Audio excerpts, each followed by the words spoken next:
So I've been watching this interview with this COMELEC commissioner, COMELEC na yung tawag natin sa COMELEC, diba? Commissioner Attorney Ray Bulay. I'm trying to understand kung paano sila nag-arrive sa decision nila kay Marcoleta clearing him of his SOSE case.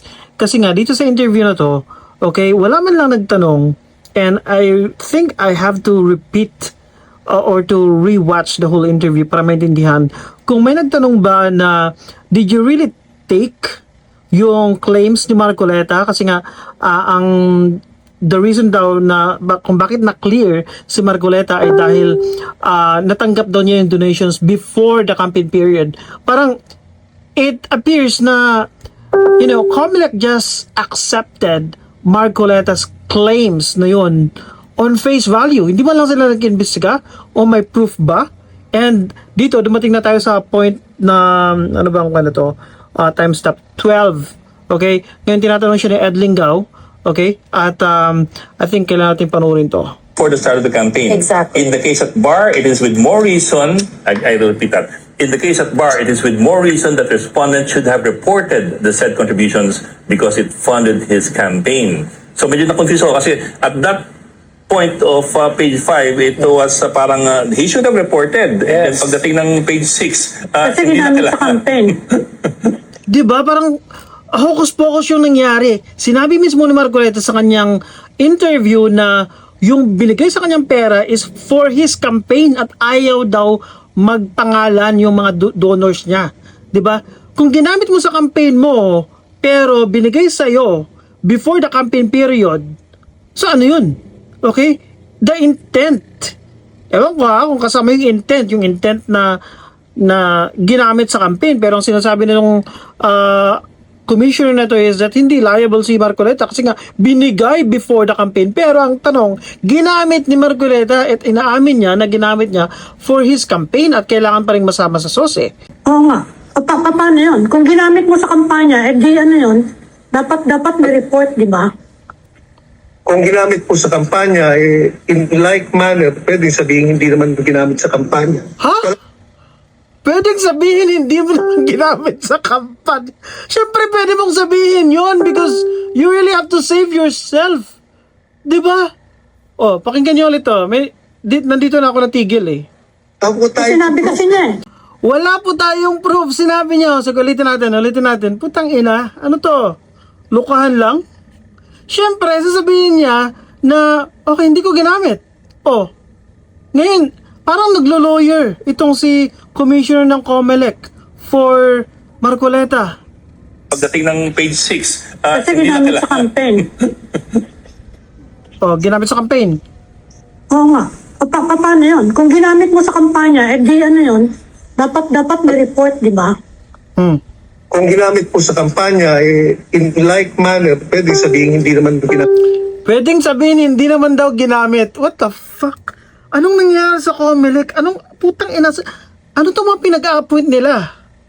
Lawyer nga sila pero halatang halata, masyadong obvious. Itong mga taga News 5, they're just trying to be polite.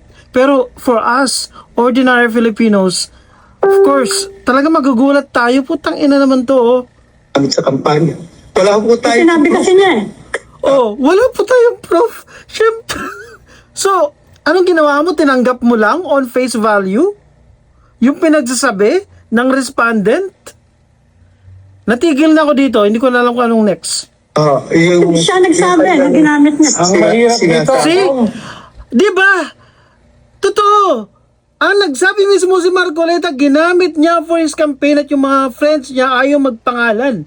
Ngayon, sasabihin itong putang inang to, wala po tayong proof. Ano to? Paano ipapaliwanag sa tao ito? Parang ang sinasabi ng COMELEC is technicality. Hair-splitting yun eh. Pero the essence ay ginamit na sa kampanya at nagsinungaling siya nung sinabi niya na ito ay galing mismo sa kanyang personal na pera. Nung nasingil siya dahil wala sa kanyang salin, Lagot saka lang ka, siya kalbo. umamin. Ang hirap ipaliwanag sa tao nun, commissioner. No? At medyo tatamaan. Sasabihin mo, wala po tayong proof? Tapos itong mga angkor, alam nila mismo, kami, alam namin na yung interview ni Marcoleta. So, parang tinanggap nyo lang, na kinain nyo lang. Yung putang inang pinagsasabi ni Piluka. Ganun yung indication nito eh. Yan, kung ang gagamitin nyo lang ay isang technicality. Tama po. At Tama hindi po. naman ho ako magdederventure na magbigay na explanation. Ang You've been trying to lawyer for him. Wala po tayong proof, sinasabi mo. Hindi natin alam. Putang ina, ano yun? tangi lang ho namin, but we have to Hirap na siya. decide based on parameters. Hindi naman din ho namin pwede sabihin Based on parameters, what parameters?